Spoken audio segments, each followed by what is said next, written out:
ঠিক আছে, তাহলে আজকের ক্লাস শুরু করা যাক। গত ক্লাসে আমরা যা যা পড়েছিলাম আমি খুব দ্রুত সেগুলো একবার ঝালাই করে নিচ্ছি। গত ক্লাসে আমরা একেশ্বরবাদ বা মনোথিইজম সম্পর্কে জেনেছিলাম, যা হল একজন সত্য সৃষ্টিকর্তার ধারণা। আমি যেমনটা বলেছিলাম, এটি মানব ইতিহাসে একটি বড় ধরনের বুদ্ধিবৃত্তিক বিপ্লব ঘটিয়েছিল, আর এই একেশ্বরবাদ থেকেই তিনটি নতুন ধারণার জন্ম হয়েছে: টাকা, ব্যক্তি এবং জাতিরাষ্ট্র। একটা বিষয় খেয়াল রাখা জরুরি যে এই ধারণাগুলো মানব ইতিহাসে সবসময় ছিল, কিন্তু একেশ্বরবাদের ফলে এগুলো সমাজের প্রধান কাঠামো বা ডমিন্যান্ট প্যারাডাইম হয়ে ওঠে, আর এই সবকিছু মিলেই আমাদের সামনে নিয়ে আসে আধুনিকতা এবং তৈরি করে আজকের এই চেনা জগৎ। গত ক্লাসে আমরা এইসব নিয়েই আলোচনা করেছিলাম। মনে করে দেখুন, আমরা এটাও আলোচনা করেছিলাম যে এই আধুনিকতা আমাদের জন্য অনেক সমস্যাও তৈরি করেছে। এর যেমন অনেক সুফল ছিল, তেমনি অনেক নেতিবাচক প্রভাবও ছিল। তো আজ আমরা মানবতার সেই গল্পটাকে আরও সামনে এগিয়ে নিয়ে যাব। আজকে আমি একটা নির্দিষ্ট প্রশ্নের ওপর গুরুত্ব দিতে চাই: সমাজ কেন গড়ে ওঠে আর কেনই বা তার পতন ঘটে? আমি জানি শুরুর এই কয়েকটা ক্লাস আপনাদের কাছে হয়তো অনেক বেশি তাত্ত্বিক বা বিমূর্ত মনে হতে পারে, কিন্তু এটা এই কারণেই যে আমরা জগৎকে আরও ভালোভাবে বোঝার জন্য কিছু বিশ্লেষণাত্মক মডেল বা কাঠামো তৈরি করছি। সামনে আমরা যখন এগোব তখন আমরা বাস্তব উদাহরণগুলো দেখা শুরু করব। তাই প্রথম কয়েকটা ক্লাসে একটু ধৈর্য ধরুন। আমরা জগৎকে বোঝার জন্য আগে থিওরি বা তত্ত্বটা তৈরি করে নিচ্ছি। ঠিক আছে, তাহলে সমাজ নিয়ে আলোচনা করা যাক। কেন সমাজ বিকশিত হয় আর কেন এর অবক্ষয় ঘটে? দুর্ভাগ্যবশত আমরা বর্তমানে এমন এক পৃথিবীতে বাস করছি যা পতনের দিকে যাচ্ছে। আর পৃথিবী যে পতনের দিকে যাচ্ছে তার অনেক লক্ষণ আমাদের চারপাশে আছে। এই লক্ষণগুলো কি কি? আপনারা কেউ কয়েকটা লক্ষণের কথা বলতে পারবেন? হ্যাঁ, একদম ঠিক। সংঘাত আর যুদ্ধ। আপনি ইউক্রেনের পরিস্থিতির দিকে তাকান, মধ্যপ্রাচ্যের পরিস্থিতির দিকে তাকান। এমনকি আপনারা হয়তো খবরে দেখে থাকবেন যে দক্ষিণ পূর্ব এশিয়াতেও সংঘাত বাড়ছে। Thailand, Myanmar. আবার ট্রাম্প মেক্সিকো এবং ভেনেজুয়েলায় মার্কিন সৈন্য পাঠানোর কথা বলছেন। তার মানে আমরা এমন এক পৃথিবীতে বাস করছি যেখানে সারাক্ষণ সংঘাত লেগে আছে, আর এটাই বলে দেয় যে পৃথিবী পতনের দিকে যাচ্ছে। আর কি কি লক্ষণ আছে? ঠিক বলেছেন, আমাদের জলবায়ু পরিবর্তন হচ্ছে। আমরা পরিবেশের উপর অতিরিক্ত চাপ দিচ্ছি, যার ফলে বাতাস, পানি আর মাটি অনেক বেশি বিষাক্ত হয়ে যাচ্ছে। ঠিক আছে, আর কিছু? দারুণ। হ্যাঁ, বেকারত্ব বাড়ছে। শুধু তাই নয়, কাজের প্রতি মানুষের দৃষ্টিভঙ্গিও বদলে যাচ্ছে।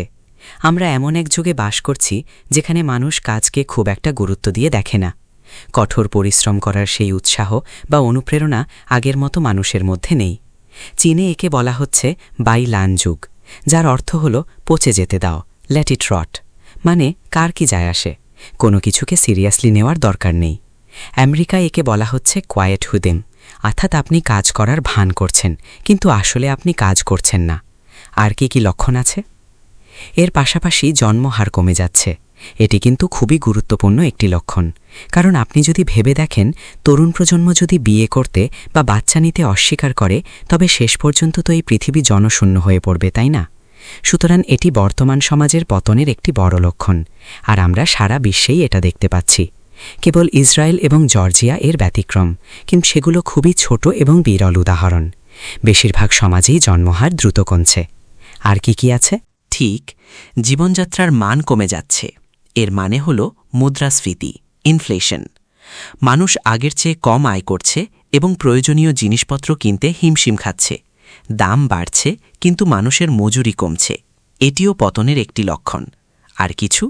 ঠিক, মানসিক চাপ বা স্ট্রেসও বাড়ছে। মানুষ অনেক বেশি দুশ্চিন্তাগ্রস্ত, বিষণ্ণ এবং চাপে থাকে।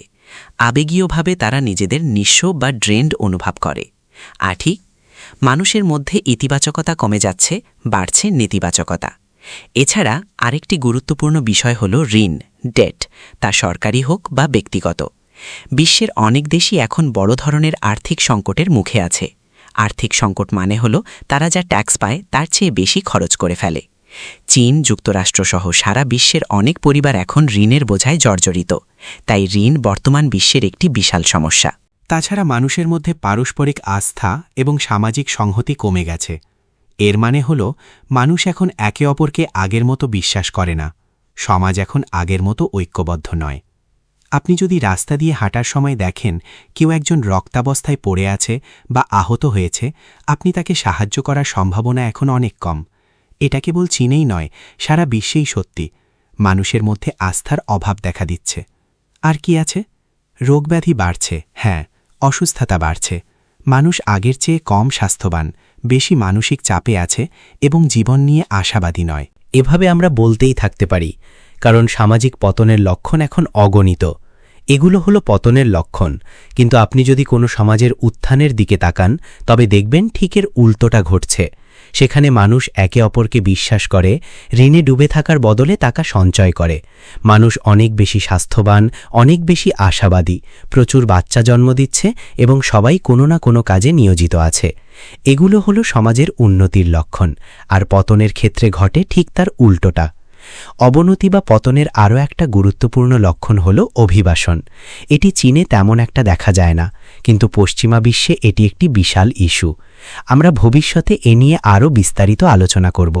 তবে অভিবাসনকে পতনের লক্ষণ বলা হয় কারণ এটি সামাজিক সংহতি কমিয়ে দেয় এবং জীবনযাত্রার মানও নিচে নামিয়ে আনে। পতনের আরেকটি চিহ্ন হল বাড়িঘরের দাম বেড়ে যাওয়া। মানুষ এখন আর নিজের থাকার জন্য একটি বাড়ি কেনার সামর্থ্য রাখে না। এটি চীনে যেমন সত্যি, তেমনি সারা বিশ্বেই এখন এই অবস্থা। তরুণ প্রজন্মের জন্য জীবন চালিয়ে নেওয়াটা এখন সত্যিই কঠিন হয়ে দাঁড়িয়েছে। ঠিক আছে, এরপর আসে রাজকোষ বা আর্থিক সংকট, তাই না? এটা নিয়ে আমরা আগে কথা বলেছি। আর্থিক সংকটের মূল কথা হল সরকার যখন জনস্বার্থে বড় বড় খরচগুলো আর সামলাতে পারে না। আগামী ৫-১০ বছরের মধ্যে পেনশন ব্যবস্থা সরকারগুলোর জন্য এক বিশাল মাথা ব্যথার কারণ হয়ে দাঁড়াবে। তো এগুলোই হল দ্রুত পতনের কিছু বড় লক্ষণ। এখন কথা হল, কেন এমনটা হচ্ছে? এর পেছনে কিছু থিওরি বা তত্ত্ব নিয়ে আমি আলোচনা করব। অনেক থিওরি আছে, তবে আমি ৩টি থিওরি আপনাদের সামনে তুলে ধরব, যা আমার কাছে বেশ মজার মনে হয়। প্রথমটি হল ফিনান্সিয়ালাইজেশন বা অর্থায়ন। এই তত্ত্বটি দিয়েছেন একজন ফরাসি অর্থনীতিবিদ, যার নাম টমাস পিকেটি। তিনি capital in the 21st century নামে দারুণ একটি বই লিখেছেন। আপনাদের পুরো বইটা পড়ার দরকার নেই, তবে সুযোগ পেলে অবশ্যই সংগ্রহ করবেন। বইটা পড়া বেশ সহজ এবং অনেক কিছু জানা যায়। তার যুক্তি হল পুঁজিবাদ বা ক্যাপিটালিজম ধাপে ধাপে বিবর্তিত হয়। শুরুতে থাকে কনজিউমার ক্যাপিটালিজম, যেখানে সমাজ এমন সব পণ্য তৈরি করতে চায় যা মানুষ কিনবে। এটি হল দ্রুত সম্পদ সৃষ্টির যুগ। এরপর সমাজ প্রবেশ করে ফিনান্সিয়াল ক্যাপিটালিজমে, যা মূলত বিনিয়োগের সময়। তখন মানুষ কারখানা না বানিয়ে টাকা শেয়ার বাজারে খাটায়। তারা চায় যত দ্রুত সম্ভব টাকা বানাতে। কিন্তু গত ক্লাসে আমরা একটা খুব জরুরি কথা বলেছিলাম, সম্পদ আর টাকা কিন্তু এক জিনিস নয়।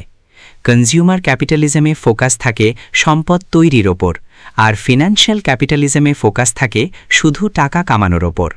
এরপর আসে মোনোপলি ক্যাপিটালিজম, যেখানে হাতে গোনা কয়েকটি কোম্পানি সবকিছু নিয়ন্ত্রণ করে। আমরা এখন এই যুগেই বাস করছি, কারণ একে অপরের সাথে প্রতিযোগিতা করার চেয়ে একচেটিয়া ব্যবসা করাটা কোম্পানিগুলোর জন্য অনেক বেশি লাভজনক। ফিনান্সিয়াল ক্যাপিটালিজম চায় শুধু টাকা বাড়াতে, প্রকৃত সম্পদ নয়। আর এভাবেই বড় কোম্পানিগুলো পুরো বাজার দখল করে একচেটিয়া আধিপত্য তৈরি করে। এখন প্রশ্ন হল, এটি কেন গুরুত্বপূর্ণ? কারণ যখন আমরা এই পর্যায়ে চলে আসি, মানুষ আর কঠোর পরিশ্রমের দিকে নজর দেয় না। তারা শুধু ফটকা ব্যবসা বা অনুমানের মাধ্যমে লাভ করতে চায়। ধরুন, আমি একজন উদ্যোক্তা এবং আমি অনেক টাকা আয় করতে চাই। আমি একটি কারখানা বানালাম। এতে সত্যিকারের সম্পদ তৈরি হলো, কারণ কারখানা চালাতে কর্মী নিয়োগ দিতে হয়, নতুন প্রযুক্তি লাগে এবং পণ্য তৈরি হয়।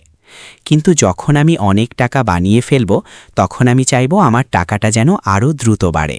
তাই আমি তখন কারখানা না বাড়িয়ে টাকাটা শেয়ার বাজারে বিনিয়োগ করব। মানুষের আচরণটাই এমন।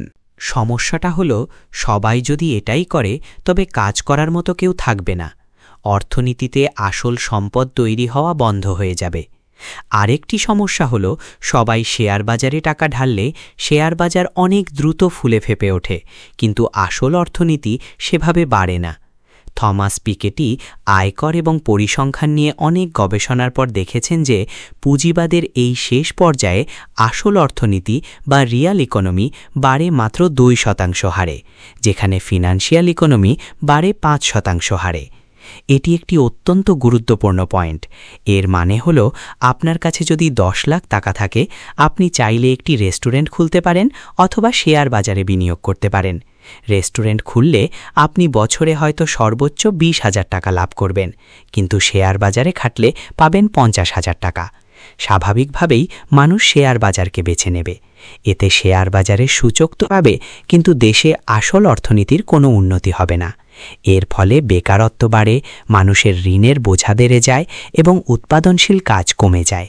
তো এটাই হলো ফিনান্সিয়ালাইজেশনের ধারণা। পিকেটির মতে এটি পুঁজিবাদের একটি স্বাভাবিক চক্র।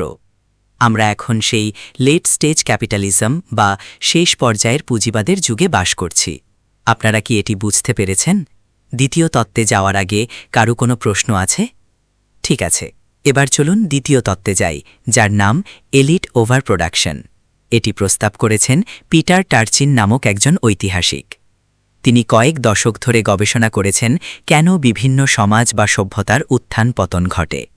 তিনি রোমান সাম্রাজ্য, ফরাসি বিপ্লব এমন অনেক উদাহরণ বিশ্লেষণ করেছেন।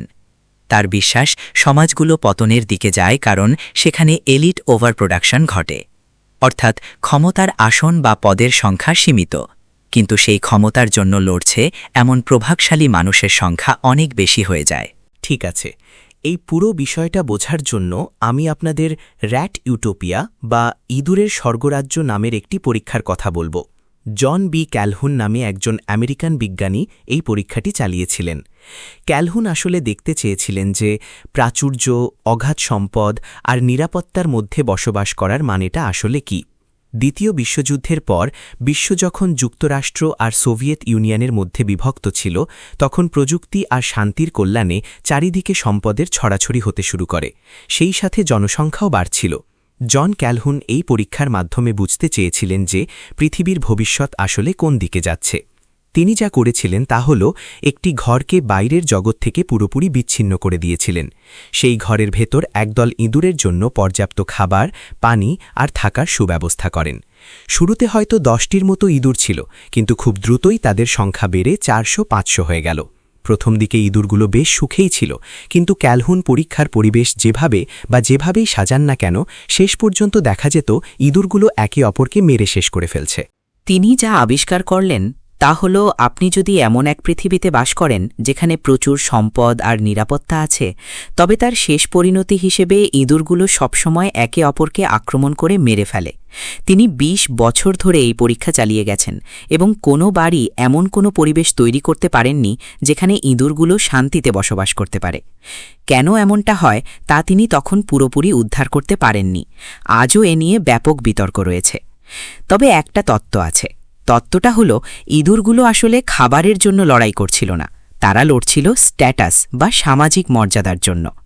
একটু ভেবে দেখুন, প্রাকৃতিক পরিবেশে ইঁদুরগুলো একে অপরের সাথে লড়াই করে প্রজনন বা সঙ্গিনী পাওয়ার অধিকারের জন্য। যখন একটা শক্তিশালী ইঁদুর জিতে যায়, সে হয় আলফা মেল। তখন সে যত খুশি স্ত্রী ইঁদুর সাথে রাখতে পারে। তাহলে বাকি ইঁদুরগুলো কি করে? প্রকৃতিতে তারা হয়তো সেখান থেকে পালিয়ে অন্য কোথাও চলে যায় এবং নিজের আলাদা কলোনি বা সাম্রাজ্য তৈরি করে। কিন্তু জন ক্যালহুনের পরীক্ষায় সমস্যাটা কোথায় ছিল? তাদের পালানোর কোনো জায়গা ছিল না, তারা এক জায়গায় আটকে ছিল। বুঝতে পারছেন? সামাজিক মর্যাদা বা স্ট্যাটাস হল এমন একটা জিনিস যাকে আমরা বলি জিরো সাম গেম, অর্থাৎ আমি জিতলে আপনি হারবেন। এখানে বিজয়ী কেবল একজনই হতে পারে। প্রকৃতিতে লড়াইয়ে হেরে গেলে ইঁদুররা পালিয়ে গিয়ে নিজের জগৎ গড়ে তুলত, কিন্তু ক্যালহুনের পরীক্ষায় যাওয়ার কোনো জায়গা ছিল না। ফলে তারা মরার আগ পর্যন্ত একে অপরের সাথে লড়াই চালিয়ে যেত। আর এটাই হল এলিট ওভার প্রোডাকশন বা উচ্চবিত্তের অতি উৎপাদনের মূল ধারণা। পিটার টার্চিন এই কথাটাই বলেন। অভিজাত বা এলিট শ্রেণীর সন্তানরা সবসময় ক্ষমতার পদের জন্য লড়াই করে, সাধারণ মানুষ নয়, বরং লড়াইটা হয় উচ্চবিত্তের সন্তানদের মধ্যে। একসময় দেখা যায় অভিজাতদের সংখ্যা অনেক বেড়ে গেছে, কিন্তু সেই তুলনায় ক্ষমতার আসন বা পদ খালি নেই। সহজ কথায় বললে, বর্তমান চীনে পিকিং ইউনিভার্সিটি বা সিংহুয়া ইউনিভার্সিটির গ্র্যাজুয়েট সংখ্যা অনেক বেশি। তারা সবাই বড় বস হতে চায়, ক্ষমতা চায়, কিন্তু সবার জন্য তো আর সেই জায়গা নেই। তাদের যাওয়ারও কোনো জায়গা নেই, আর এটাই সমাজে সংঘাতের জন্ম দেয়। পিটার টার্চিনের গবেষণা বলছে, যখনই এমন এলিট ওভার প্রোডাকশন ঘটে, তখনই হয় যুদ্ধ বা বিপ্লব শুরু হয়। এটা সমাজকে ধ্বংসের দিকে নিয়ে যায় এবং এর থেকে বাঁচার কোনো সহজ উপায় নেই। এটাই পিটার টার্চিনের তত্ত্ব। এবার আসি তৃতীয় তত্ত্বে, যাকে বলা হয় সভ্যতার জীবনচক্র, সিভিলাইজেশনাল লাইফ সাইকেল। ওসওয়াল্ড স্পেংলার নামে একজন জার্মান দার্শনিক ও পণ্ডিত এই ধারণাটি দিয়েছিলেন। তিনি যুক্তি দেন যে সমাজ, সংস্কৃতি বা সভ্যতা এগুলো একজন মানুষের চেয়ে আলাদা কিছু নয়। একজন মানুষ যেমন জন্ম নেয়, বড় হয়, পূর্ণতা পায় এবং শেষে মারা যায়, সভ্যতার ক্ষেত্রেও ঠিক তাই ঘটে। এর থেকে পালানোর কোনো পথ নেই। আমাদের সবারই একটা সীমিত জীবনকাল আছে। আপনি 100 বা 150 বছর বাঁচতে পারেন, কিন্তু একদিন আপনাকে মরতেই হবে। স্পেংলার বলেন সমাজের ক্ষেত্রেও ঠিক এটাই ঘটে এবং এটা ঠেকানোর কোনো ক্ষমতা কারো নেই। সভ্যতার এই জীবনচক্রটা একটু দেখে নেওয়া যাক। শুরুতে আপনি থাকেন গ্রামে, সেখান থেকে উত্তরণ ঘটে মফস্বলে বা টাউনে, তারপর আপনি শহরে যান, সবশেষে তৈরি হয় বিশাল মেগা সিটি বা মহানগর। সব সভ্যতা হয়তো এই পুরো চক্র পার করতে পারে না, কিন্তু সফল সভ্যতাগুলো ঠিক এই পথেই এগোয়। রোমান সভ্যতা বা চীনের কিং রাজবংশের কথা ধরুন। শুরুতে তারা ছিল গ্রামে, সেখানে সফল হওয়ার পর মফস্বল বনিয়েছে। মফস্বলে শক্তিশালী হওয়ার পর অন্য মফস্বলগুলোকে হারিয়ে শহর গড়েছে এবং সবশেষে মেগাসিটি হয়েছে। স্পেংলার বলেন, সভ্যতা যখন তার সাফল্যের শিখরে পৌঁছায় তখনই তার মৃত্যুর সময় ঘনিয়ে আসে। তত্ত্বটা ব্যাখ্যা করি। গ্রামে জীবন খুব সহজ। মানুষ কঠোর পরিশ্রম করে, তারা ঐক্যবদ্ধ থাকে এবং তাদের মধ্যে একটা সমষ্টিগত মানসিকতা থাকে। সবাই একে অপরকে সাহায্য করে। আর গ্রামে যেটা দেখা যায় তা হল প্রচুর সন্তান জন্ম দেওয়া। গ্রামে মায়েরা 10-11 জন সন্তান জন্ম দিচ্ছেন, এটা খুব সাধারণ ব্যাপার ছিল, কারণ সন্তান মানেই হল বাড়তি শ্রম বা সাহায্য। তাই মানুষ যত বেশি সম্ভব সন্তান নিতে উৎসাহিত হতো। এটাই ছিল গ্রামের কাঠামো। কিন্তু আপনি যখন সভ্যতার মই বেয়ে ওপরের দিকে উঠতে থাকেন, সভ্যতা যখন পরিপক্ক হয়, তখন মানুষের মধ্যে অ্যাবস্ট্রাকশন বা বাস্তবতা থেকে বিচ্ছিন্ন হওয়ার প্রবণতা বাড়ে।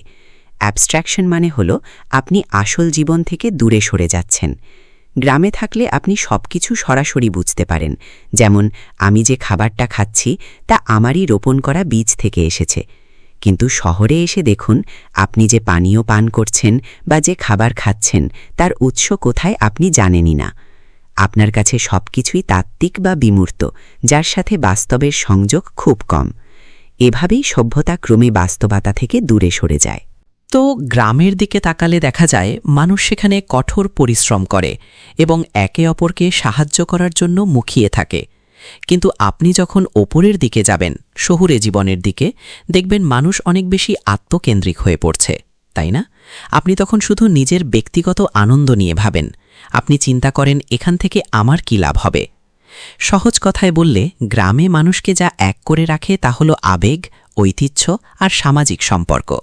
কিন্তু যখন আপনি একটা মেগা সিটিতে, বিশাল বড় শহরে যান, তখন মানুষকে কোন জিনিসটা এক করে রাখে? সেটা হলো টাকা, তাই না? টাকা হলো সবচেয়ে বড় বিনিময় মাধ্যম। তবে টাকার সমস্যা হলো এর ফলে আমাদের আর একে অপরকে বিশ্বাস করার প্রয়োজন পড়ে না। গ্রামে আপনি অসুস্থ হলে সবাই আপনাকে সাহায্য করতে আসবে, কিন্তু শহরে আপনি অসুস্থ হলে হাসপাতালে যাবেন এবং ডাক্তারকে টাকা দেবেন। আপনার প্রতিবেশীদের তাতে কিছু যায় আসে না, আপনার পরিবারকেও হয়তো পাশে লাগবে না। অর্থাৎ আপনি একদম একা হয়ে যাচ্ছেন, বিচ্ছিন্ন হয়ে পড়ছেন। আর মেগাসিটিগুলোতে কি হয়, যেহেতু আপনি শুধু নিজের সুখ শান্তি নিয়ে ব্যস্ত, তাই আপনি আর আগের মতো পরিশ্রম করতে চান না, বরং আপনি চান অভিবাসীরা এসে আপনার কাজ করে দিক। আপনি আর অন্য মানুষের পরোয়া করেন না, শুধু নিজেকে নিয়েই ভাবেন। আর এর ফল কি জানেন? আপনারা আর কোনো সন্তান নিতে চান না। আর এ কারণেই এই মেগাসিটিগুলো মূলত একটা সভ্যতার মৃত্যু বা পতনের প্রতীক। এখন Beijing, Shanghai, Washington DC, new York, Paris বা লন্ডনের কথা ভাবুন। এগুলো সবই মেগাসিটি, আর এ কারণেই আমরা এই ধরনগুলো দেখতে পাচ্ছি। ওসওয়াল্ড স্পেংলার বলছেন যে এখানে আসলে কারো কিছু করার নেই, এটা জীবনের একটা স্বাভাবিক চক্র। তো আমি চাই আপনারা এই 3টি প্রধান তত্ত্ব মনে রাখুন। যদি কোনো বাইরের হুমকি আসে তবে কি হবে? যদি কোনো বাইরের বিপদ আসে তবে নিশ্চয়ই এই ব্যবস্থার আয়ু বা এই জীবনচক্রকে আরও বাড়ানো সম্ভব, তাই না? যেমন ধরুন এলিয়েনদের আক্রমণ, অথবা ধরুন আমেরিকার হাতে চীন আক্রান্ত হচ্ছে। কিন্তু দুর্ভাগ্যবশত উত্তর হল তাতে কোনো লাভ হবে না, কারণ আপনি যখন মেগাসিটির স্তরে পৌঁছে যান তখন প্রথমত আপনি এতটাই স্বার্থপর আর আত্মমগ্ন হয়ে পড়েন যে বাইরের হুমকি সম্পর্কে আপনার কোনো সচেতনতাই থাকে না। আরেকটা বিষয় হলো হয়তো আপনারা তখন আর একসাথে কাজ করার ক্ষমতা হারিয়ে ফেলেন কারণ আপনাদের মধ্যে কোনো বিশ্বাস নেই। তাই বাইরের হুমকির বিষয়টা আসলে কোনো প্রভাব ফেলে না। তবে প্রশ্নটার জন্য ধন্যবাদ। তাত্ত্বিকভাবে মনে হতে পারে যে হায় খোদা, এলিয়েনরা আসলে মানুষ বোধহয় এক হয়ে যাবে। না, বাস্তবে তা হবে না। বরং যেটা হবে তা হলো মানুষের কিছু দল নিজেদের স্বার্থে এলিয়েনদের সাথে হাত মেলাবে যাতে বাকি সবাইকে দমন করা যায়। ঠিক আছে, এই 3টি তত্ত্ব আলোচনার পর আমি এখন এগুলোকে একত্রে জুড়ে দেব, যাতে আমরা সমাজ কেন গড়ে ওঠে আর কেন ধ্বংস হয় তার একটা পূর্ণাঙ্গ এবং সামগ্রিক ধারণা পেতে পারি। তত্ত্বের একটা সমস্যা হলো এগুলো অনেক সময় খুব সাধারণ বা কিছুটা ভুল হতে পারে। তাই আমি আগেই সতর্ক করছি যে এই তত্ত্বেরও কিছু সীমাবদ্ধতা আছে। কিন্তু আমাদের আলোচনার সুবিধার্থে আমাদের একটা কাঠামো দরকার। যখন আমরা এই কাঠামোটিকে বাস্তব উদাহরণে প্রয়োগ করব, তখন আমরা একে আরও নিখুঁত করতে পারব। তো সমাজ কিভাবে গঠিত হয় সে সম্পর্কে আমি কিছু সাধারণ ধারণা দিচ্ছি। সমাজের একদম মূলে বা কেন্দ্রে থাকে কিছু অত্যন্ত ক্ষমতাশালী পরিবার। এরা অনেকটা একটা জাতির প্রতিষ্ঠাতা পরিবারের মতো। এদের সংখ্যা খুব বেশি নয়, হয়তো 10 জন, বড়জোর 100 জন। আপনি যদি রোমান সাম্রাজ্যের দিকে তাকান, যারা পুরো ইউরোপ, আনাতোলিয়া, মিশর শাসন করত, সেই বিশাল সাম্রাজ্যটিও আসলে মাত্র 200টি পরিবার নিয়ন্ত্রণ করত। এখন এই পরিবারগুলো সমাজে কিভাবে তাদের ক্ষমতা প্রকাশ করে বা ধরে রাখে, এর জন্য 3টি স্তম্ভ বা মেকানিজম আছে। এই 3টি শক্তির স্তম্ভ হল 1. ফিন্যান্স বা অর্থায়ন, যা নিয়ে আমরা গত ক্লাসে আলোচনা করেছি, সেন্ট্রাল ব্যাংকিং। 2. ধর্ম বা রিলিজিয়ান, মানুষ কি বিশ্বাস করবে তা নিয়ন্ত্রণ করা। 3. ইন্টেলিজেন্স বা গোয়েন্দাগিরি। সময় বাঁচানোর জন্য আমি আজ গোয়েন্দাগিরি বা ধর্ম গভীরে যাব না, তবে পরের ক্লাসগুলোতে আলোচনা করব। আপনাদের শুধু মনে রাখতে হবে যে সমাজের কেন্দ্রে ক্ষমতার 3টি স্তম্ভ আছে: ফিন্যান্স, ইন্টেলিজেন্স এবং রিলিজিয়ান। এই 3-এর সংমিশ্রণেই উচ্চবিত্ত বা এলিট শ্রেণী বাকি সবাইকে নিয়ন্ত্রণ করে। এই কেন্দ্র থেকেই তারা সমাজের প্রতিটি ক্ষেত্র নিয়ন্ত্রণ করে: স্কুল, সেনাবাহিনী, সরকার, মিডিয়া, সংস্কৃতি, এমনকি অপরাধ জগৎ বা মাফিয়াদেরও। সমাজের প্রতিটি অংশ কোনো না কোনোভাবে এই ক্ষমতার কেন্দ্র দ্বারা নিয়ন্ত্রিত হচ্ছে। এমনকি বড় বড় কর্পোরেশনগুলোও এর অন্তর্ভুক্ত। আর একদম বাইরের স্তরে আছে সাধারণ মানুষ। মানুষের সংখ্যা বিশাল বলে তারাই সমাজের সম্পদ তৈরি করে। এই পুরো সিস্টেমটা এমনভাবে ডিজাইন করা হয়েছে যাতে মানুষের কাছ থেকে যতটা সম্ভব শক্তি বের করে নেওয়া যায়, কারণ মানুষ যত বেশি খাটবে সমাজে তত বেশি সম্পদ তৈরি হবে। তো আমরা একটা উপমা বা মেটাফর ব্যবহার করতে পারি। সমাজকে একটা বড় কর্পোরেশন বা কোম্পানির মতো করে চিন্তা করুন। সাধারণ মানুষ হল এই কোম্পানির শ্রমিক, যারা আসল কাজটা করে। আর এলিট বা অভিজাত পরিবারগুলো হল এই কোম্পানির মালিক। আর এই দুয়ের মাঝে যারা আছে, অর্থাৎ মধ্যবিত্ত শ্রেণী, তারেরই ম্যানেজার। ঠিক আছে, আমি আবার বলছি, এটি একটি খুব সাধারণ উপমা এবং পুরোপুরি নির্ভুল না হলেও বিষয়টি বিশ্লেষণ করার জন্য বেশ কার্যকর। তাহলে পরিবারগুলো হলো মালিক, সাধারণ মানুষ হলো শ্রমিক, আর মাঝখানের স্তরটি হলো ম্যানেজার। এই মাঝখানের স্তরের মানুষদের আমরা মধ্যবিত্ত শ্রেণী বলি। ইতিহাসের বিভিন্ন সময়ে, যেমন চীনে এদেরকে স্কলার অফিসিয়াল বলা হতো। এদের আরও কিছু নাম আছে, যেমন প্রফেশনাল ম্যানেজেরিয়াল ক্লাস বা পেটি বুর্জুয়া। যাই হোক, আপনাদের এই কঠিন নামগুলো মুখস্থ করার দরকার নেই। আলোচনার সুবিধার জন্য আমরা এদের স্রেফ মধ্যবিত্ত শ্রেণী হিসেবেই ডাকব। এটুকু কি বোঝা গেছে? ঠিক আছে, সমাজের গঠন তো বুঝলাম। এবার দেখা যাক সমাজ যখন উন্নতি শিখরে ওঠে বা পতনের দিকে যায় তখন আসলে কি ঘটে।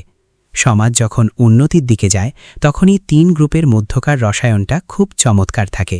এই সময়ে মালিক পক্ষ, এলিট পরিবারগুলো ম্যানেজারদের হাতে সমাজের নিয়ন্ত্রণ ছেড়ে দিতে খুশি থাকে। আর এটাকেই আমরা বলি গণতন্ত্র। ম্যানেজাররা তখন মালিকদের নিয়মিত ফিডব্যাক দেয় যে আমাদের শ্রমিকদের সাথে আরও ভালো ব্যবহার করা উচিত। তাদের সুযোগ সুবিধা বাড়ালে তারা আরও কঠোর পরিশ্রম করবে। এই পর্যায়ে সব কিছু খুব ভালো চলে। সাধারণ মানুষ মনে করে সিস্টেমে তাদের কথা শোনা হচ্ছে, তারা ভালো টাকা আয় করে এবং সবাই বেশ সুখে থাকে। কিন্তু এরপরই শুরু হয় এলিট ওভার প্রোডাকশন। এই অভিজাত পরিবারগুলোতে তখন প্রচুর সন্তান জন্ম নেয়, যাদের সবারই ক্ষমতার লোভ থাকে। তারা মূলত কর্পোরেশনের টাকা খরচ করতে চায়, ফলে কোম্পানি তখন বিপদে পড়ে যায় এবং ঋণে ডুবে যায়। এই অবস্থায় আপনার মনে হতে পারে যে ম্যানেজাররা হয়তো মালিকদের বলবে, দেখুন, আমাদের সাধারণ মানুষের প্রতি আরও সদয় হওয়া দরকার। কিন্তু বাস্তবে ঘটে উল্টোটা। ম্যানেজাররা তখন সাধারণ মানুষকে শোষণ করতে শুরু করে। তারা মানুষের সাথে প্রতারণা করে, মিথ্যা বলে এবং জালিয়াতির আশ্রয় নেয়।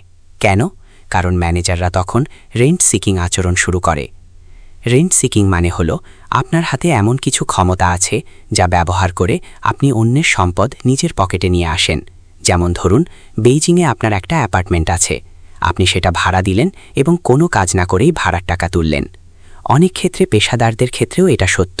যেমন একজন আইনজীবী রেন্ট সংগ্রহ করেন, কারণ আদালত পাড়ায় কাজ করার অধিকার শুধু তার আছে। আপনার যদি কোনো আইনি ঝামেলা হয়, আপনাকে তার কাছে যেতেই হবে। মধ্যবিত্ত বা প্রফেশনাল ক্লাস এভাবেই রেন্ট শিকার হয়ে ওঠে। সহজ করে বললে, আপনারা যখন কোনো কোম্পানিতে যান, আপনারা জানেন শ্রমিকরা কি কাজ করে, কিন্তু ম্যানেজাররা কি করে? সত্যি বলতে তারা আহামরি কিছুই করে না। মধ্যবিত্ত বা ম্যানেজার শ্রেণীর জীবন বেশ আয়েশি।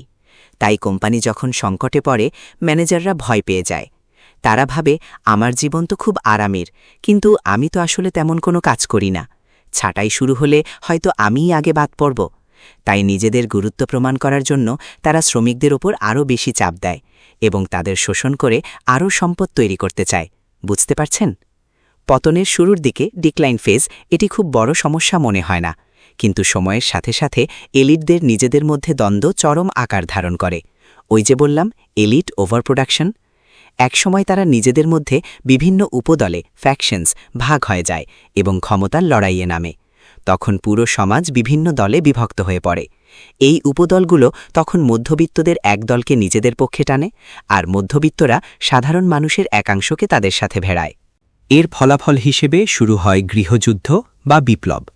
আর এটাই হল সমাজের চূড়ান্ত পতন বা ক্ল্যাপস। আমাদের মনে রাখতে হবে, এটি একটি প্রাকৃতিক চক্র। বাইরের কোনো হুমকি এই পরিস্থিতি পরিবর্তন করতে পারে না। কেন?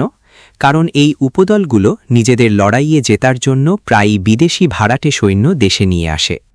কোনো বিদেশি শক্তি হঠাৎ এসে আক্রমণ করে না, বরং দেশেরই কোনো এক পক্ষ নিজেদের ক্ষমতার লড়াইয়ে জেতার জন্য বিদেশিদের আমন্ত্রণ জানায়।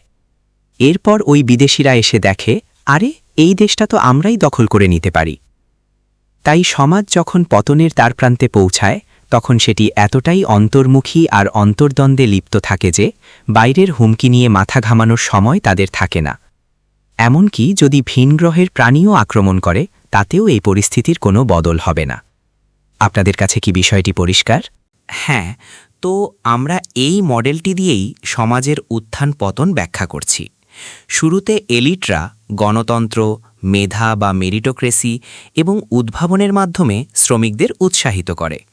কিন্তু সময়ের সাথে সাথে যখন এলিট পরিবারগুলোতে সন্তানের সংখ্যা বেড়ে যায় এবং তারা রেন্ট সিকিং শুরু করে, অর্থাৎ কোম্পানির লভ্যাংশ চুরির চেষ্টা করে, তখন কোম্পানি সংকটে পড়ে।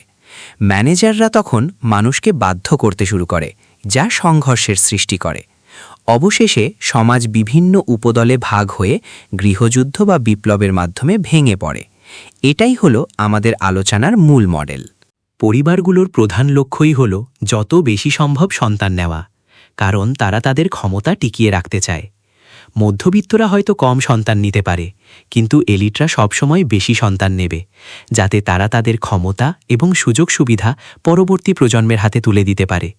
আসলে এলিটদের প্রধান চিন্তাই থাকে কিভাবে তাদের এই বিশেষ সুবিধাগুলো বংশপরম্পরায় টিকিয়ে রাখা যায়, আর সে কারণেই তারা এত দ্রুত বিস্তার লাভ করে। তাছাড়া এলিট পরিবারে বিয়ে করার জন্য তো সবাই মুখিয়ে থাকে। তারা অন্য শক্তিশালী পরিবারের সাথে বৈবাহিক সম্পর্ক গড়ে তোলে, যাতে ক্ষমতা আরও পাকাপোক্ত হয়। তাই সন্তান নেওয়া এবং বিয়ে হল এলিটদের ক্ষমতা ধরে রাখার একটা কৌশল। ঠিক আছে, তাহলে আমরা যা শিখলাম তা সারসংক্ষেপ করি। সমাজ উত্থান, রাইজ, অধপতন, ডিক্লাইন এবং ধ্বংস, কোল্যাপস, এই তিনটি ধাপের মধ্য দিয়ে যায়। অধপতন বলতে আমি এটা বোঝাচ্ছি না যে সবকিছু সাথে সাথে খারাপ হয়ে যাচ্ছে, বরং এর মানে হলো উন্নতি থেমে গেছে বা স্থবির হয়ে গেছে। উত্থান মানে হলো পরিস্থিতির উন্নতি হচ্ছে, অধপতন মানে হলো সব থমকে গেছে বা কিছুটা খারাপের দিকে যাচ্ছে, আর ধ্বংস মানে সমাজটা কাশের ভরের মতো ভেঙে পড়ার অপেক্ষায় আছে। ঠিক আছে? সমাজের এই তিনটি নির্দিষ্ট পর্যায়ের দিকে তাকালে দেখবেন এগুলোর এক একটার বৈশিষ্ট্য এক এক রকম। যখন কোনো সমাজের উত্থান ঘটে তখন সেটা সবার আগে হয় ওপেন বা উন্মুক্ত। উন্মুক্ত মানে হলো সেখানে আপনার সামনে উপরে ওঠার সুযোগ বা সোশ্যাল মোবিলিটি থাকে। আপনি গরিব হলেও টাকা কামাতে পারবেন, সম্পদশালী হতে পারবেন। সেখানে আপনার মেধা বা ট্যালেন্টের কদর থাকবে, যেটাকে আমরা বলি মেরিটোক্রেসি। নতুন নতুন উদ্ভাবন হবে, এমনকি আপনি যদি সমাজের সমালোচনাও করেন, মানুষ সেটাকে ইতিবাচকভাবে নেবে। তারা বলবে, আমাদের সমালোচনা করার জন্য আপনাকে ধন্যবাদ, কারণ এই সমালোচনাই আমাদের আরও ভালো মানুষ হতে সাহায্য করে। সেখানে খোলামেলা বিতর্কের সুযোগ থাকে। এখন একটা মজার ব্যাপার হলো, বেশিরভাগ নতুন বা তরুণ সমাজে কিন্তু ওপেন সোসাইটি হয়। উদাহরণ হিসেবে বলা যায় ১৯৫০-এর দশকে আমেরিকা ছিল একটা গণতান্ত্রিক দেশ, আর চীন ছিল কমিউনিস্ট। কিন্তু মজার বিষয় হলো, ওই সময়ে দুইটাই ছিল ওপেন সোসাইটি। আপনি নেতাদের সমালোচনা করতে পারতেন, আসলে নেতাদের সমালোচনা করতে উৎসাহিতই করা হতো। সেই সময়কার চীন আজকের আমেরিকার মতোই গণতান্ত্রিক ছিল। তাই বিষয়টা আসলে রাজনৈতিক ব্যবস্থার ওপর নির্ভর করে না, বরং আপনি সামাজিক উন্নয়নের কোন পর্যায়ে আছেন সেটাই আসল। যখন কোনো সমাজ নতুন বা তরুণ অবস্থায় থাকে, তখন সেটা উন্মুক্ত হয়, গণতান্ত্রিক হয় এবং মেধার মূল্যায়ন করে। তারা শিখতে চায়, তাই সমালোচনা মন দিয়ে শোনে। উত্থানের পথে থাকা সমাজের এটাই প্রথম বড় বৈশিষ্ট্য, এর উন্মুক্ততা। কিন্তু যখন আপনি পতনের পর্যায়ে পৌঁছাবেন, তখন কি হয় জানেন? সমাজ হয়ে যায় আমলাতান্ত্রিক বা বিউরোক্রেটিক। কেন? কারণ সেই আগের মডেলে যদি ফিরে যাই, যখন একটা কোম্পানি ক্রমাগত লোকসান করতে থাকে, তখন তার ম্যানেজাররা তাদের চাকরি বাঁচানোর চিন্তায় অস্থির হয়ে পড়ে। তাই তারা আমলা হয়ে যায়। নিজেদের গুরুত্ব প্রমাণ করার জন্য তারা প্রচুর কাগজের কাজ বা পেপার ওয়ার্ক তৈরি করে। তারা সবাইকে নিয়ম মানতে বাধ্য করে। সমাজ তখন দিন দিন আরও বেশি আমলাতান্ত্রিক হয়ে ওঠে। এরপর যখন ভেঙে পড়ার বা কোল্যাপস করার দশা আসে, তখন সমাজ হয়ে যায় স্বৈরাচারী। পতনের সময়টা ছিল শুধু নিয়ম মেনে চলা নিয়ে, কিন্তু ভেঙে পড়ার সময়টা হলো গায়ের জোরে শাসন করা। অন্যভাবে বললে, উত্থানের সময় সবচেয়ে বড় বিষয় হলো সম্মতি, কনসেন্ট। সেখানে তিনটি পক্ষ, এলিট শ্রেণী, মধ্যবিত্ত এবং সাধারণ মানুষ, সবাই মিলে সমাজকে উন্নত করার জন্য কাজ করে। সেখানে সবার সম্মতি থাকে। কিন্তু পতনের পর্যায়ে আসলে শুরু হয় প্রতারণা। আর যখন সমাজ পুরোপুরি ভেঙে পড়ার মুখে থাকে, তখন চলে জবরদস্তি। আপনাদের একটা উদাহরণ দেই। ধরুন আমরা এখন উত্থানের পর্যায়ে আছি। আমরা দুপুরের খাবার খেতে যাব। এখন আমরা সবাই মিলে আলোচনা করব যে কোথায় যাওয়া যায়। আমি হয়তো বললাম ম্যাকডোনাল্ডস, কিন্তু আপনারা চাইলেন পিৎজা হাট বা কেএফসি। আমাদের মধ্যে বিতর্ক হবে, ভোট হবে, এবং সংখ্যাগুরু যেদিকে থাকবে সেটাই চূড়ান্ত হবে। এটা হলো সম্মতির পর্যায়। যখন আমরা পতনের পর্যায়ে পৌঁছাব, তখন আসবে প্রতারণা। আমি শিক্ষক হিসেবে আপনাদের বলবো, চলো ম্যাকডোনাল্ডসে যাই, কারণ ওখানে জ্যাক মা আসবে, অথবা আজকে সেখানে ফ্রি হ্যামবার্গার দিচ্ছে। আমি আমার ইচ্ছা পূরণ করার জন্য আপনাদের সাথে মিথ্যা বলছি। আর ভেঙে পড়ার পর্যায়ে আমি সরাসরি বলবো, আমি শিক্ষক, আমার কথা না শুনলে আমি তোমাদের পিটাবো। অর্থাৎ উত্থানের সময় সবার আগে জরুরি হলো মানুষের একতা, ইউনিটি। আমরা সবাই মিলে কাজ করি, একে অপরের প্রতি সহানুভূতি থাকে, অন্যের জন্য উদ্বেগ থাকে। আমি আপনার বন্ধু হতে চাই, আমাদের একসাথে সমাজকে ভালো করতে হবে। কিন্তু পতনের পর্যায়ে প্রধান লক্ষ্য হয়ে দাঁড়ায় স্থিতিশীলতা। সমাজ যেন কোনো মতে টিকে থাকে বা আগের অবস্থা ধরে রাখতে পারে, সেটাই বড় হয়ে ওঠে। আর যখন সমাজ ভেঙে পড়ার উপক্রম হয়, তখন লক্ষ্য হয় স্রেফ বেঁচে থাকা বা সার্ভাইভাল। তখন আপনি গোল্লায় যান, আমার বেঁচে থাকাটাই আসল। আপনাকে মেরে যদি আমাকে বাঁচতে হয়, আমি সেটাই করব। ঠিক আছে? তো এই ম্যাপটা আমাদের দেখায়, যখন একটা সমাজের উত্থান, পতন বা ধ্বংস হয়, তখন ঠিক কি ঘটে। তবে সবচেয়ে ইন্টারেস্টিং বিষয় হলো এর সময়কাল।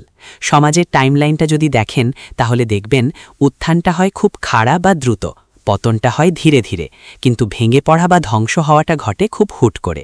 মানুষ ভাবে সবকিছু তো দিন দিন খারাপ হচ্ছেই, আমরা এভাবেই চলতে থাকব, আমরা টিকে থাকব। কিন্তু আসলে ভেঙে পড়ার ব্যাপারটা ঘটে চোখের পলকে। কেন? কারণ এই সিস্টেমটা বাইরের কোনো বড় ধাক্কা সহ্য করতে পারে না। এই ধাক্কাটা হলো অনেকগুলো সংকটের এক চরম সংমিশ্রণ। অন্যভাবে বললে, সমাজ হয়তো আলাদা আলাদা সংকটের জন্য প্রস্তুতি নেয়। যেমন মহামারী হলে আমরা এটা করব, জলবায়ু পরিবর্তন হলে ওটা করব, খরা হলে এটা করব, বা যুদ্ধ লাগলে ওটা করব।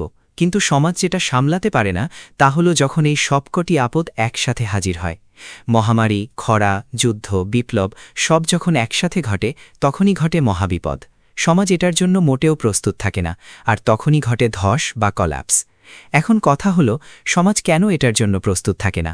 কারণ যখন আপনি স্বৈরাচারী পর্যায়ে পৌঁছান তখন আপনাকে আর সিস্টেমের সমালোচনা করতে দেওয়া হয় না। যারা কথা বলে তাদেরই তখন সমস্যা মনে করা হয়। যারা সমাজের ত্রুটিগুলো ধরিয়ে দেয় তাদের শত্রু ভাবা হয়। উত্থানের সময় যারা সমাজের সমালোচনা করত তারা ছিল বীর, তাদের কদর করা হতো, পুরস্কৃত করা হতো। কিন্তু ভেঙে পড়ার সময় যারা সত্য কথা বলে তারা সমাজের শত্রু। আর এই কারণেই সমাজ বাইরের কোনো হুমকির মোকাবিলা করতে পারে না, যা শেষ পর্যন্ত তাকে ধ্বংসের দিকে নিয়ে যায়। ঠিক আছে, তো এই হলো আমাদের আলোচনার মডেল। আবারও বলছি, আমরা এই মডেলটা বর্তমান সময়ের ওপর প্রয়োগ করব এবং অতীতের ওপরও প্রয়োগ করব। এই মডেল ব্যবহার করে আমরা ভবিষ্যৎ সম্পর্কে কিছু পূর্বাভাস দিতে পারি। আমি কিছু প্রেডিকশন করব। আমি আশা করছি আগামী 5 থেকে 10 বছর বা 10 থেকে 20 বছরের মধ্যে এই পরিবর্তনগুলো ঘটবে। আমি সঠিক সময়টা জানি না, তবে আমি নিশ্চিত যে এই জিনিসগুলো ঘটতে যাচ্ছে। পাশ্চাত্য বিশ্বে প্রথম যে পরিবর্তনটা আমরা দেখতে পাব তা হল গণতন্ত্র আর স্বাধীনতার অবক্ষয়। একটা কথা মনে রাখবেন, কোনো সমাজ যখন উন্নতির শিখরে থাকে তখন সেটা সাধারণত গণতান্ত্রিক, উন্মুক্ত এবং যোগ্যতার মূল্যায়নকারী হয়। কিন্তু সময় যত গড়ায় সেটা তত বেশি আমলাতান্ত্রিক আর শেষমেশ স্বৈরাচারী হয়ে ওঠে।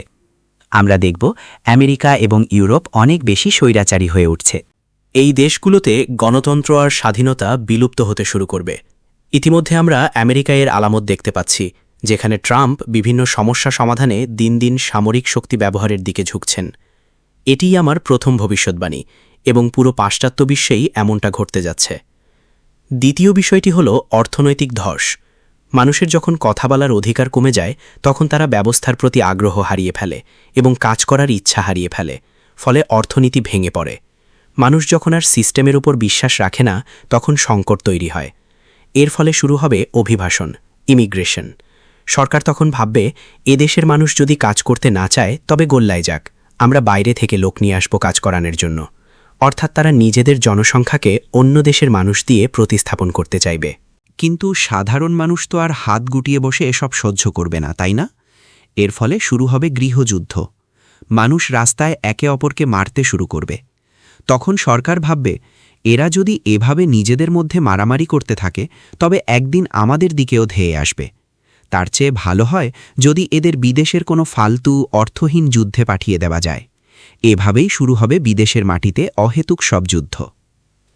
আগামী 5, 10 বা 20 বছরের জোও দেশের ওপর আমার এই 5টি ভবিষ্যৎবাণী হল: ইউরোপ ও আমেরিকায় স্বাধীনতা ও গণতন্ত্র কমে যাওয়া, অর্থনৈতিক ধস, অভিবাসন বৃদ্ধি, গৃহবিবাদ এবং সবশেষে বিদেশের মাটিতে অর্থহীন যুদ্ধ। আমি বলছি না যে এগুলো ঠিক এই সিরিয়াল অনুযায়ী ঘটবে। আমি বলছি যে আপনারা এই 5টা জিনিসই দেখতে পাবেন, তবে আগে পরে হতে পারে। এখানে সঠিক বা ভুলের কোনো কারবার নেই। আমি দুঃখিত, কিন্তু আমার ক্লাসে একটা জিনিস তোমরা শিখবে, এখানে কোনো ঠিক বেঠিক বা লজিক নেই। আমি জানি যে মানুষকে যুদ্ধে পাঠানো অনৈতিক, কিন্তু আমি তোমাদের বোঝাচ্ছি ক্ষমতা আসলে কিভাবে কাজ করে। এই কোর্সের মূল বিষয়ই হলো এটি। ক্ষমতাধর ব্যক্তিরা কিভাবে চিন্তা করে এবং আচরণ করে, আমি তোমাদের সেটাই বোঝানোর চেষ্টা করছি। আমি আবারও বলছি, আমি যে একদম ঠিক বলছি তা আমি জানি না। আমি শুধু একটা তত্ত্ব বা মডেল দিচ্ছি, যা দিয়ে আমরা ভবিষ্যৎ নিয়ে ধারণা করতে পারি। যদি এই ভবিষ্যৎবাণীগুলো ফলে যায় তবে বুঝতে হবে আমাদের মডেলে কিছুটা হলেও সত্যতা আছে। হয়তো মডেলটাকে আরও নিখুঁত করতে হবে, তবে এর ভিত্তিটা ঠিক আছে। কিন্তু ধরো আগামীকাল যদি ট্রাম্প, পুতিন আর শি জিনপিং এক হয়ে বলে, চলো আমরা পরম বন্ধু হয়ে যাই, তবে আমি ভুল প্রমাণিত হব। তো এই ক্লাসে আমরা এটাই করার চেষ্টা করছি।